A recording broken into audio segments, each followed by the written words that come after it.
جب کوئی محبت سے کوئی بڑا بزرگ آپ سے بات کر رہا ہو تو آپ کو بھی چاہیے کہ اس کی بات کا ادب احترام کے ساتھ بھرپور طریقے سے جواب دیں، شارٹ کٹ نہ ماریں، شارٹ کٹ نہ ماریں۔ باپ بات کر رہے ہیں اپنے بیٹے سے اور بیٹا ہوں کر کے بس گزر گیا، ایسا نظر آ رہا ہے ہمیں۔ دوست جب بات کرتا ہے تو بڑے مزے سے پرتپاک طریقے سے بات کرتے ہیں، ابا جب بات کر رہے ہیں اپنی اولاد سے شارٹ کٹ مار رہے ہیں، ابا کو پھر غصہ آتا ہے کہ میں بات کر رہا ہوں تو بھائی سیدھے منہ تمیز سے جواب تو دو۔ ماں بیٹی سے گھر میں بات کرتی ہے، بیٹیاں کیا کرتی ہیں؟ شارٹ کٹ مارتی ہیں اسے، مجھے دیر ہو رہی ہے، بھائی والدین کا یہ ادب ضروری ہے کہ جب وہ آپ سے بات کریں تو آپ بھرپور طریقے سے تسلی کے ساتھ ان کو یہ احساس ہو کہ اس کی توجہ مکمل میری طرف ہے، چاہے آپ کو بتانے کی ضرورت ہو یا نہ ہو، لیکن آپ بھرپور طریقے سے بتائیں ان کو۔ نہیں آ رہی بات؟ اس سے ایک واقعہ میں اکثر سناتا ہوں نا، کہ موضوع کہیں دائیں بائیں نہ ہو جائے، بھائی اس کو پکڑ کے رکھنا، ٹھیک ہے؟ جو بات چل رہی آپ سے کہہ رہا ہوں میں۔ ایک بوڑھے باپ نے اپنے بیٹے سے پوچھا، دیوار پہ کوا آ کے بیٹھا ہوا تھا، بوڑھے باپ نے اپنے بیٹے سے پوچھا بیٹا یہ کیا ہے؟ بیٹے نے کہا کوا ہے۔ بڑھاپے میں انسان بچپنے کی طرف چلا جاتا ہے، نظر بھی نہیں آ رہا، سنائی بھی صحیح نہیں دے رہا۔ ابا بھول گئے، پھر پوچھا بیٹا یہ کیا ہے؟ بیٹے نے کہا کوا ہے، 2 دفعہ کہا۔ تیسری دفعہ جب پوچھا باپ نے بیٹا یہ کیا ہے تو بیٹے کو آ گیا غصہ، ابا بول تو دیا نا کوا ہے، کیوں کان کھا رہے ہو میرے؟ کیوں دماغ چاٹ رہے ہو؟ کیوں دماغ کی دہی بنا رہے ہو؟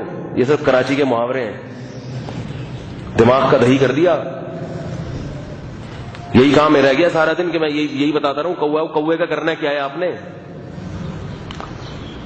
باپ نے کہا کہ بیٹا مجھے یاد ہے تم میری گود میں تھے جب تم بچے تھے، دیوار پہ کوا آ کے بیٹھا تھا، تم نے 20 دفعہ مجھ سے پوچھا تھا، میں نے ایک دفعہ بھی ایسے غصے میں ڈانٹ کے جواب، ایک دفعہ بھی میں نے ایسے ڈانٹ کے جواب نہیں دیا تھا۔ اور یہ باپ کو اللہ نے ظرف دیا ہے، ماں کو اللہ نے ظرف دیا ہے اولاد کے معاملے میں۔ اسی وجہ سے اللہ نے قرآن میں کہا ہے کہ جب یہ بوڑھے ہو جائیں اور بڑھاپے میں ان کا دماغ کام کرنا چھوڑ دے تو تم نے ان کے ساتھ لا تنہرہما، جھڑکنا نہیں ہے کسی بات پہ۔ سمجھ میں آ رہی ہے بات؟ یہ نہیں کہنا کہ یہ سوال ابا غیر ضروری ہے، یہ آپ مجھ سے پوچھنے کے مجاز نہیں ہے۔ باپ نے جب پوچھ لیا تو اب وہ غیر ضروری سوال بھی ضروری بن گیا۔ نہیں آ رہی بات؟ ہمارے ایک استاد تھے، ابھی بھی ہیں، اللہ ان کی عمر میں برکت دے، ان کے بھی ایک جو استاد تھے جن کا بھی انتقال ہو گیا، تو وہ بڑے بزرگ تھے، انہوں نے اپنے شاگرد کے ذمے کوئی کام لگایا کہ آپ یہ کام کرو۔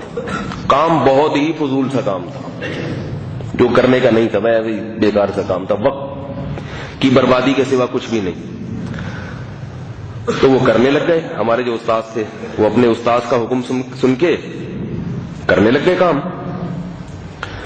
تو کسی نے ان سے پوچھا حضرت یہ تو آپ کا وقت اتنا قیمتی، آپ کے بڑے بزرگ نے یہ کام آپ کے ذمہ لگا دیا، یہ تو غیر ضروری کام ہے، چھوڑیں اس کو۔ انہوں نے کہا کہ یہ غیر ضروری ہے، لیکن جب انہوں نے کہہ دیا تو یہ کیا بن گیا؟ ضروری بن گیا۔ جب انہوں نے کہہ دیا تو کیا بن گیا؟ ضروری بن گیا۔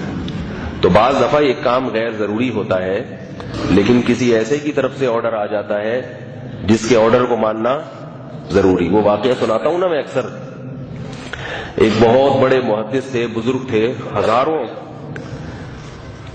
ہزاروں لوگوں میں ان کا درس ہوتا تھا، ہزاروں لوگوں میں حدیث کا درس دے رہے ہیں، پوری دنیا سے لوگ آئے ہوئے ہیں ان کے درس سننے کے لیے، کیسی پروقار محفل لگی ہوئی ہے۔ ماں ان کی تھی دیہاتی، بعض دفعہ آدمی پڑھ لکھ جاتا ہے، والدین کیا ہوتے ہیں؟ تو بیچارے دیہاتی ہوتے ہیں، تو یہ اپنے آپ کو پھر بہت بڑا فنٹر سمجھنے لگتا ہے کہ میں پڑھا لکھا ہوں، اور یہ ابا تو پرانے اسٹائل میں چلیں گے نا۔ تو وہ بوڑھی ماں ان کی آتی، بولتی کیا یہاں لوگوں کو بیٹھ کے جو ہے تو سبق پڑھا رہے، جا مرغیوں کو جا کے دانا ڈال۔ تو یہ بیچارے اٹھ کے جاتے، کتنے بڑے بڑے لوگ ان کے شاگرد، یہ اٹھ کے جاتے اور مرغیوں کو دانا ڈال کے واپس آتے، جہاں سے درس چھوڑا تھا وہیں سے شروع کر دیتے۔ کسی نے ان سے کہا کہ حضرت یہ مرغیوں کو دانا ڈالنا کیا اتنا ضروری کام ہے؟ یہ تو کسی اور وقت بھی ہو سکتا ہے، مرغیاں تو ویسے بھی باہر سے کچھ بھی کھا پی کے گزارا کر دیتی ہیں. اتنا قیمتی درس چل رہا ہے, اتنا بڑا مجمع بیٹھا ہوا ہے, تو یہ کام چھوڑ دیتے, بعد میں کر لیتے. انہوں نے کہا کہ مرغیوں کو دانہ ڈالنا ضروری نہیں ہے, لیکن جس شخصیت نے مجھے اس دانہ ڈالنے کا آرڈر کیا ہے اس کے آرڈر کو ماننا ضروری ہے. سمجھ میں نہیں آ رہی میرا خیال ہے بات. آگے انہوں نے دلیل دی, دلیل سمجھیں, دلیل کیوں ضروری ہے. انہوں نے کہا جس خدا کو راضی کرنے کے لیے یہاں بیٹھا ہوں,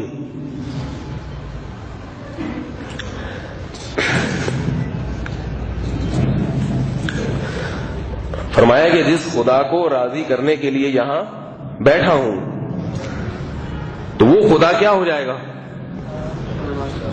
بولو بھائی, ناراض ہو جائے گا. تو حدیث کا درس تو انسان اسی لیے دیتا ہے نا, تعلیم تو اس لیے کرتا ہے کہ وہ علم دین تو اس لیے پڑھاتا ہے کہ کیا ہو. یہ میں اس لیے بہت افسوس کے ساتھ یہ بات کہہ رہا ہوں کہ اس زمانے میں ہمارے بزرگوں نے اور ہمارے اکابر نے اپنے والدین کے حقوق کا اس قدر خیال کیا ہے کہ ان کی غیر ضروری اور جس کو آپ عرف میں کہتے ہیں بالکل ایسے مطالبات جن کی کوئی لاجک نہیں بنتی, ایسے مطالبات میں بھی اس بات کا خیال کیا ہے کہ اللہ ناراض نہ ہو جائے. اور آج کی جو نسل ہے, جو آج کی اولاد ہے, اس کے میں اگر آپ کو حالات بتانا شروع کر دوں تو میرے دل میں وہ قوت نہیں ہے, میرے اعصاب میں وہ طاقت نہیں ہے کہ میں اپنے جذبات کو اپنی زبان سے بیان کر سکوں. اس طرح سے والدین سے بات کی جاتی ہے, اس طرح سے جیسے وہ اس کے کیا ہو, ملازم ہو. اور میں انتہائی افسوس کے ساتھ یہ بات کہتا ہوں کہ اس تربیت میں اور یہ بگاڑنے میں دخل بھی کس کا ہوتا ہے؟ والدین کا ہوتا ہے. اپنے بچوں کو آپ نے انگلش اسکول میں ایڈمیشن دے دیا, مس گیدرنگ میں بٹھا دیا, جوان لڑکا جوان لڑکی کے ساتھ بیٹھا ہوا ہے, لائف کو انجوائے کر رہا ہے, مذہب بالکل نہیں سکھایا جاتا. وہ یہ دیکھ رہا ہے کہ کس طرح سے میڈیا آزاد کر رہا ہے لڑکیوں کو, اپنا بوائے فرینڈ خود ہی سلیکٹ کرو, لڑکوں کو کہہ رہا ہے اپنی گرل فرینڈ کا انتخاب کرو. جب یہ کلچر ملے گا اولاد کو تو یاد رکھو یہ ہے کس کا کلچر, مسلمانوں کا ہے یا گوروں کا ہے؟ بتاؤ مجھے. تو جب آپ گوروں کے کلچر کو فالو کریں گے تو آپ کے اندر صفات محمد صلی اللہ علیہ وسلم والی آئیں گی یا گوروں والی آئیں گی؟ تو گورے تو اس سے بھی زیادہ کرتے ہیں, جتنی آج کی اولاد اپنے والدین کے ساتھ برا سلوک کر رہی ہے, گورے اس سے زیادہ برا سلوک کرتے ہیں. ہونا تو یہ چاہیے تھا کہ آپ کی اولاد آپ کو بڑھاپے میں گھر میں رکھنے کے لیے تیار نہ ہو, تو شکر ادا کریں کہ ایسے ماحول میں رہ کے بھی وہ آپ کو گھر میں رکھنے کے لیے تیار ہے. اس پہ شکرانے کے نفل پڑھیں. میرے پاس والدین آتے ہیں, اولاد یہ کر رہی ہے, اولاد یوں کر رہی ہے. میں کہتا ہوں آپ نے اس کو ماحول کیا دیا ہے تعلیم کے لیے؟ یہ ماحول دیا ہے. میں کہتا ہوں یہ غنیمت ہے جتنا کر رہی ہے, اس پہ اللہ کا شکر ادا کریں. اولڈ ہاؤس میں آپ کو داخل نہیں کیا اس نے, اور میں نے کہا تھوڑا صبر کریں. آپ کی اولاد نے آپ کو گھر میں تو رکھ لیا نا بڑھاپے میں, ٹھیک ہے خدمت نہیں کر رہی, لیکن یہ ذہن میں رکھیں کہ اس کو یہ سزا ملے گی کہ ان کی جو اولادیں ہوں گی وہ ان کو گھر میں رکھنے کے لیے تیار, بولو بھائی, نہیں ہوگی. یہ ہونے والا ہے. تو اللہ کے بندو اپنی جان پہ بھی رحم کرو, اپنی اولاد. میں تعلیم کا مخالف نہیں ہوں, بلکہ کون ہو سکتا ہے, تعلیم تو ضروری ہے, اپنی اولاد کو اچھی سے اچھی تعلیم دے. لیکن یہ بات یاد رکھو, اسکولوں میں تعلیم ہے, تربیت نہیں ہے. اسکولوں میں بگاڑا جاتا ہے, بگاڑا جاتا ہے اسکولوں کے اندر. اللہ ماشاء اللہ کسی کے گھر کا ماحول بہت مضبوط, میں یہ نہیں کہہ رہا کہ سارے بگڑے ہوئے ہوتے ہیں, اسکولوں سے اچھے لوگ بھی نکلتے ہیں, ماں باپ کی خدمت کرنے والے بھی نکلتے ہیں, لیکن یہ وہ ہوتے ہیں جن کے والدین نے ان پہ بہت زیادہ کنٹرول رکھا ہوا ہوتا ہے بچپن سے. سمجھ میں نہیں آ رہی میرا خیال ہے بات. وہ لوگ ہوتے ہیں جن کے والدین نے کنٹرول. والدین آج اولاد کی فکر کرتے ہی نہیں ہیں, چھوڑ دیا. جوان لڑکی کو لڑکے ٹیوٹر لگوا کے دے دیا. ایک خاتون تھی, حیا پہ ان کے بہت سارے مضامین آیا کرتے تھے. میں بڑا متاثر ہوتا تھا, بھائی شرم و حیا پہ بہت اچھے مضامین لکھتی ہیں. پتہ یہ چلا کہ جی ان کی جوان بیٹی جو بڑی خوبصورت بھی تھی, اس کو ٹیوشن لگوا کے دے دیا ایک جوان لڑکے سے. وہ لڑکا بند کمرے میں ان کی بچی کو پڑھا رہا ہے ٹیوشن. کنوارا لڑکا ہے, جوان, لڑکی بھی کیا ہے, جوان. بند کمرے میں روزانہ بیٹھے ہوئے ہیں, پڑھ رہے ہیں ایک دوسرے سے. اور والدہ صاحبہ کیا لکھ رہی ہیں حیا پہ؟ بولتے کیوں نہیں؟ حیا پہ ان کے بہترین قسم کے مضامین آ رہے ہیں. حیا پہ تو گھر میں حیا کا ماحول پیدا ہوگا.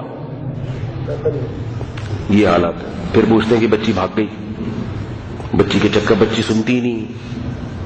تو کیسے سنے گی بھائی؟ وہ اس کو نہیں سننا چاہیے, اس کو بالکل نہیں سننا چاہیے. اگر وہ سن رہی ہے تو بیوقوف ہے. جب آپ نے خود اس کو یہ ماحول بنا کے دیا ہے, شریعت کو تو آپ مانتے نہیں.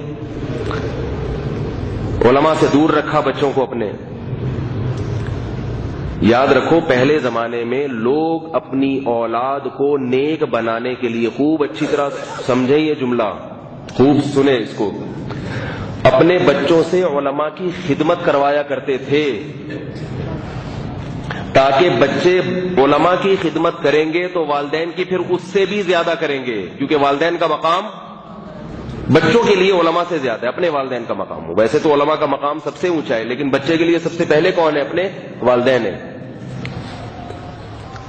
اور یہ کام پہلے زمانے کے بادشاہ بھی کیا کرتے تھے, کیونکہ بادشاہوں کو ڈر ہوتا تھا کہ شہزادے جتنا بگڑیں گے نا عیاشی میں, اس بگاڑ کا ہم پھر تحمل نہیں کر سکتے. خلیفہ ہارون رشید تھا یا مامون رشید تھا, مجھے ذہن سے نام پوری طرح یاد نہیں ہے. اس نے اپنے بیٹے کو بھیجا امام مالک کے پاس تربیت کے لیے کہ امام مالک کی خدمت کرو جا کے. اور یہ ساری تربیتیں کب ہوتی ہیں؟ بچپن میں ہوتی ہیں. جب وہ بالکل بالغ ہو گیا, شعور پیدا ہو گیا, اب وہ آپ کے ہاتھ سے نکل گیا. اب بیٹھ کے اللہ اللہ کرو بس. اب پھر جاؤ عاملوں کے پاس, روحانی علاج والوں کے پاس. تو پہلے کا کام ہوتا ہے یہ. تو وہ امام مالک کے پاس بچے کو بھیجا. وہ بچہ کیا کر رہا تھا؟ ان کی خدمت کیا کرتا تھا ان کے پاس رہ کے. آج والدین بچے کو استاذ کی خدمت کرنے نہیں دیتے. یہ بتا دو, الٹا کرتے ہیں.